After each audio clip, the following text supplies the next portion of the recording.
the tastes and predilections of future guests. They would hardly come wandering through to sample a sauce or talk about the turn of the meat.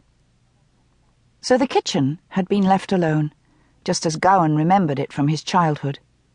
The old tile floor of dull red and muted cream still made a pattern like an enormous draught board. Lines of coruscating brass pans hung from oak stringers against one wall, where iron fixtures were like smudgy shadows on the cracked ceramic surface. A 4-tiered pine rack atop one of the counters held the everyday dishes of the household, and beneath it a tri-cornered drying stand wobbled under its burden of tea towels and cloths. Pottery urns stood on the windowsills, holding oddly tropical plants with large palmate leaves. Plants that by rights should have withered under the icy adversities of a Scottish winter, but nonetheless thrived in the room's warmth. It was, however, far from warm now. When Gowan entered, it was nearly 7, and the frigid morning air had not yet been cut by the huge stove heating against one wall. A large kettle steamed on one of the burners. Through the transomed windows, Gowan could see that the previous night's heavy snowfall had smoothly sculpted the lawns rolling down to Loch Achimore. At another time, he might have admired the sight, but right now, righteous indignation prevented him from seeing anything but the fair-skinned sylph who stood at the work table in the centre of the kitchen, covering trays with linen. "Explain this to me, Mary Agnes Campbell." Gowan's face flushed nearly to the colour of his hair, and his freckles darkened perceptibly. He held out a discarded piece of stationery, his broad, calloused thumb covering the Westerbray estate crest upon it. Mary Agnes directed guileless blue eyes towards the paper and gave it a cursory glance. Unembarrassed, she went into the china room and began pulling teapots, cups, and saucers from the shelves.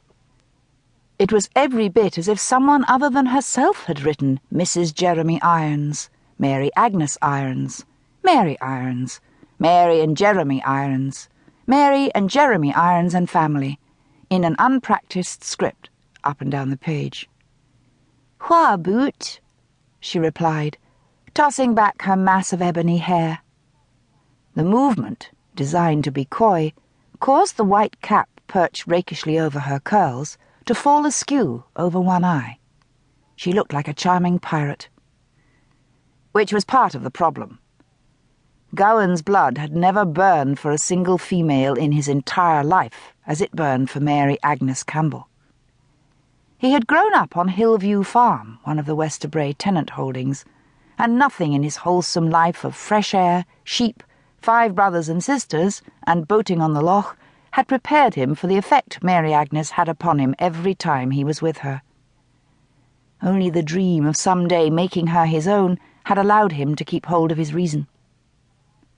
That dream had never seemed entirely out of the range of possibility, in spite of the existence of Jeremy Irons, whose handsome face and soulful eyes, torn from the pages of countless movie magazines, graced the walls of Mary Agnes's room in the lower northwest corridor of the great house. After all, girlish adulation of the unreachable was typical, wasn't it? Or so Mrs. Gerrard had tried to tell Gowan when he daily unburdened his heavy heart to her, as she supervised his advancing skill at pouring wine without sloshing most of it onto the tablecloth. That was all fine and good, so long as the unreachable remained unreachable.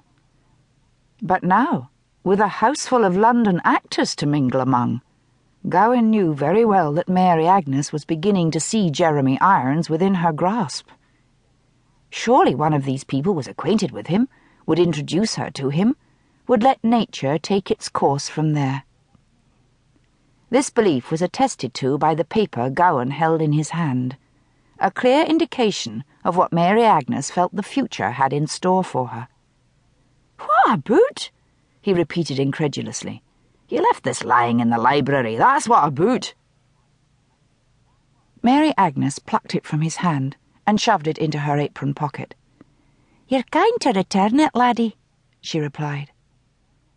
Her placidity was infuriating. "You gie me no explanation." "'Tis practice, Gowan."